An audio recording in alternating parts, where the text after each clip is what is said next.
ৰক্ষক নে বক্ষক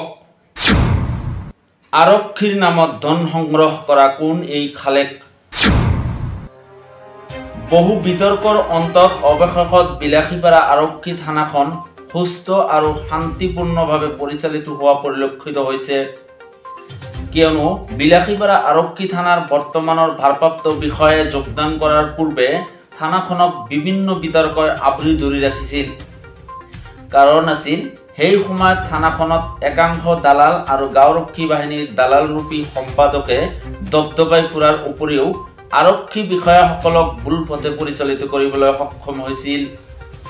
কিন্তু বিলাসীপাৰা আৰক্ষী থানাত টুগুল বড়ো নামৰ ভাৰপ্ৰাপ্ত বিষয়াগৰাকী যোগদান কৰাৰ পিছৰ পৰাই দালালৰ উপৰিও দালালৰূপী গাঁওৰক্ষী বাহিনীৰ সম্পাদকৰ দবদবানি হ্ৰাস পাইছে কাৰণ ভাৰপ্ৰাপ্ত আৰক্ষী বিষয়াগৰাকী দালালৰূপী গাঁওৰক্ষী বাহিনীৰ সম্পাদকক পাত্তা নিদিয়া হৈছে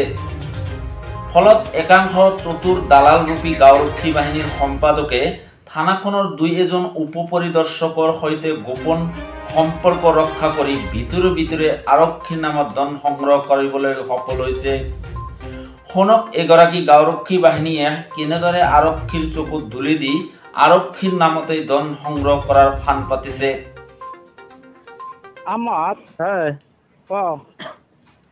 মানে ওই যে তুমি কইলাও না আসিম তখন তো পয়সা অল্প খানিক যোগ করছি বুঝছো কত 10,000 টাকা মতো যোগ করছি ও না এখন টোটাল কত টোটাল কত নাগে আমাদের চাইছে যেটা চাইছে এটা তো পেলামই আমি দিতে গেলে 5-7 কম দিলে হারে হয়তো মানবার পারে ওরা ডাইরেক্ট নিয়ে দিয়ে হারে কানা বুঝো স্যার এড়ে দিলে মার দেখাম না আমি পয়সা যোগ করাই না বুঝছো আমি উল্লেখযোগ্য যে এইগৰাকী গাঁওৰক্ষী বাহিনীৰ সম্পাদকৰ বিৰুদ্ধে আছে দীৰ্ঘদিনৰ বহু অভিযোগ জানিব পৰা মতে এইগৰাকী দালালৰূপী গাঁওৰক্ষী বাহিনীৰ সম্পাদক আব্দুল খালেকে তেওঁৰে আত্মীয় আহমেদ আলীক বিলাসীপাৰা আৰক্ষী থানাত গৰু সৰবৰাহ কৰাৰ গোচৰ থকা বুলি ভয় দেখুৱাই আৰক্ষীৰ নামত বিচাৰিছিল 1 লাখ টকা অভিযোগকাৰী কোৱা মতে 15 দিন ধৰি উক্ত দাবী কৰা টকা বিচাৰি তেওঁলোকক মানসিকভাৱে হাৰাশাস্তি কৰি আহিছে এফালে গাঁওৰক্ষী বাহিনীৰ সম্পাদকৰ এনে মানসিক অত্যাচাৰত হাবাতুৰি খাই অৱশেষত সাংবাদিকৰ কাষ চাপি সমগ্ৰ ঘটনা বিৱৰণী দিয়ে পিছত সাংবাদিকে বিষয়টো আৰক্ষী বিষয়ক অৱগত কৰাত গাঁওৰক্ষী বাহিনীৰ সম্পাদকৰ আচল চৰিত্ৰ ওলাই পৰে সম্প্ৰতি গাঁওৰক্ষী বাহিনীৰ এনে কৰ্মকাণ্ডত ক্ষুব্ধ হৈ গাঁৱৰ ৰাইজে আৰক্ষীৰ নামত ধন সংগ্ৰহ কৰাৰ একাধিক অভিযোগত অভিযুক্ত আব্দুল খালেকৰ বিৰুদ্ধে ধুবুৰী জিলা আৰক্ষী অধীক্ষকক তেওঁৰ গাঁওৰক্ষী বাহিনীৰ সম্পাদকৰ পদ কৰ্তনৰ দাবী জনাই অভিযোগ দিবলৈ প্ৰস্তুত হৈছে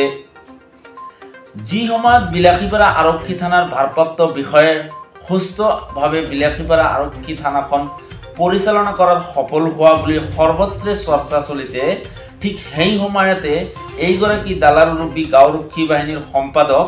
আব্দুল খালেকে আৰক্ষী বিষয়াৰ বদনাম দিয়াবলৈ উঠি পৰি লগা কাৰ্যক সচেতন মহলে ধিক্কাৰ জনাইছে এতিয়া আমাৰ বাতৰি সম্প্ৰচাৰৰ পিছত ধুবুৰী জিলা আৰক্ষী অধীক্ষক আৰু বিলাসীপাৰা আৰক্ষী বিষয়াই কি পদক্ষেপ গ্ৰহণ কৰে সেয়া হ'ব লক্ষণীয় পৰৱৰ্তী প্ৰতিবেদনত গাঁওৰক্ষী বাহিনীৰ সম্পাদক আব্দুল খালেকৰ বিৰুদ্ধে আৰক্ষীৰ ভয় দেখুৱাই কাৰ পৰা কিমান টকা এইগৰাকী গাঁওৰক্ষী বাহিনীয়ে সম্পাদক গৰাকীয়ে সংগ্ৰহ কৰিছে সকলো তথ্য পোহৰলৈ আনিবলৈ প্ৰচেষ্টা চলাম নিউজ ডেস্ক ৰিপৰ্ট প্ৰতিধ্বনি লাইভ এনি